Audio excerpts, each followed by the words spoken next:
Yes sir, kagabi pa lang sir, control na nato. Pero mo lagi kay ang nga nasunog man is mga waste material, mga kahoy. Mm. So akuan nga magkuan gid siya. Mudukot gid siya sa ilalom. Okay. So, So, karon, mga pila ka oras ma'am kumbate ninyo o niining kuan? Kalayo nga may lamoy aning unsa man nga planta ni ma'am? 10 hours. Okay, ato ang firefighting operation sir niabot og 10 hours until kagabi. Unya kani siya mao ang Sinafile Sawmill Company Incorporated nga panag-iyahan ni Ernesto Chua. Biner. So sa ato pa nato tungura kini mga waste lang na sunog? Yes sir, mga waste material only. So unsa man Walay kuno hinungdan structures. na ni ma'am ngano mang ni ulbo man kayo gumikan sa kainit na ay nanabako dito unsa? Okay, as of karon sir, under investigation pa ta kay since wala pa man pud ta nahuman sa ato ang operation sir.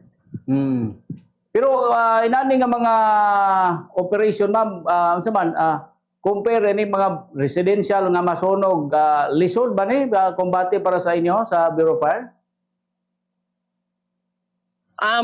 So far ang sa labi na karon sir no nga sa tawag ani sa katungod sa kainit, rubbish fire ni mo nitong gitawag sir nga rubbish fire. Yun nato malikayan labi na kay taas ang ato ang heat index karon.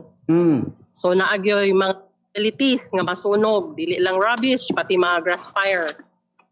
Okay. Pero gawas ani ba wala na ilaing nadamay pa dito sa area? Wala na sir, kanilang sir. Layo ra pod ang mga residential ani sa ubos dito sa Agusan River. Layo ra pod ang mga balay, nearby nga mga residential sir, layo ra pod. So kilid ni sa Agusan River ma'am? Signal. Yes ma'am. Kilid ba ni sa Agusan River kining area na sunugan? Yes sir. Okay.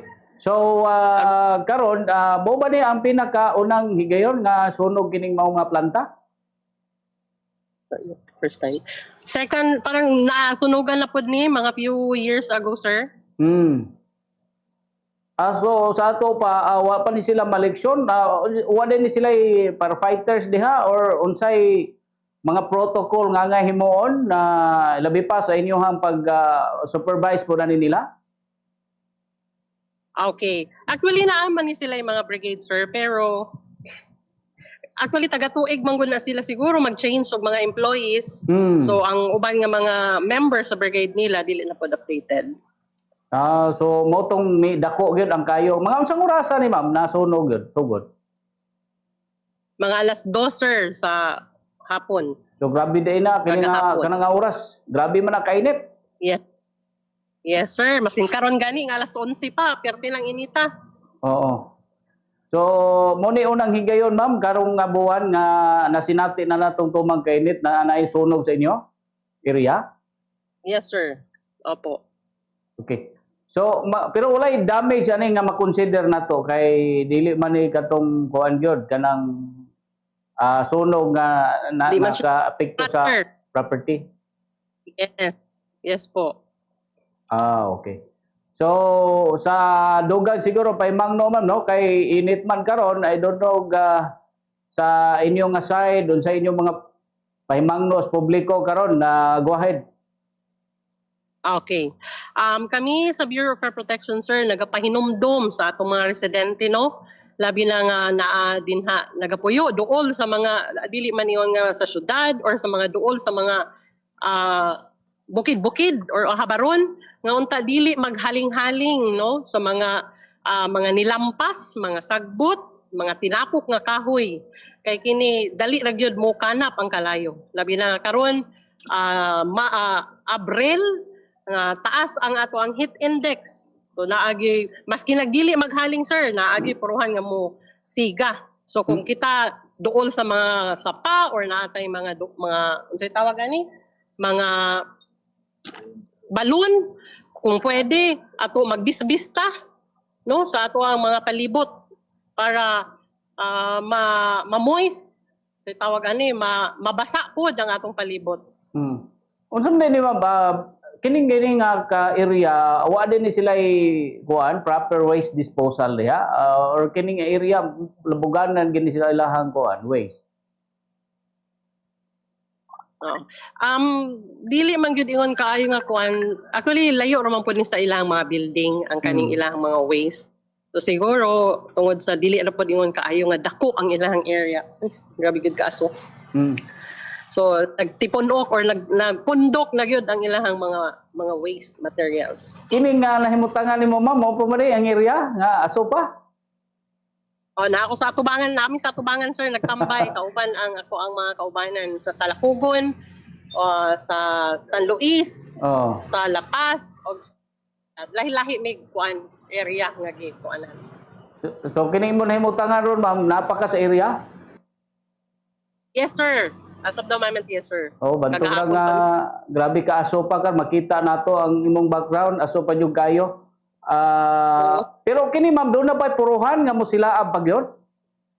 Naagid sir mo ganini amo ang paningkamutan nga unta makahimo mi og line pero mo lagi daghan na yung mga unsay tawag ani gipang request sa company pero sad to say mga daot ang mga bakho wa Uy. gyud ta nakahulam naay ilaha diri mga loader pero di man lagi ni makakuan sustain gyud kapila ra ka buok Mm. pero kaya hinay-hinay lang sir mo nang kami naga-standby lang gyud pod mi diri in case nga mo dilab Mm. ready ang ato ang mga kuan. So sa ato pa dili pa niingon nga possible kung biyaan na nato okay na. Dili pa sir. Dili pa sir. Okay. Pero Ma'am, control na siya. na sabta na to imong sitwasyon perting asuha riya no.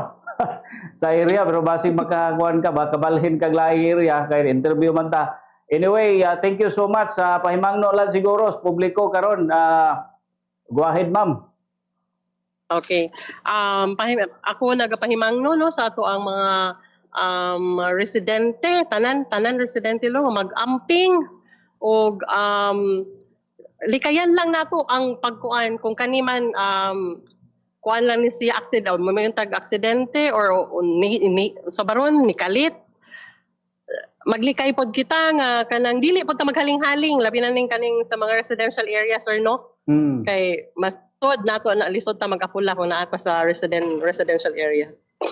Mga pila So ni likay ka lang Yes ma'am, mga pila ka meters ni gikan sa inyong fire station? Sa inyong 2 estimate. km. 2 km. 2 kilometers sir. 2 kilometer, layo-layo ang po. Oo. So kung respondihon, pero at least na-control niyo. Thank you so much kayo, SIF Auto, Jilen, Chato, Asis ma'am, na nahatagan min mo higayon karong buntagan. Okay, daghang salamat po sir. Thank you so much. Mayong buntag, amping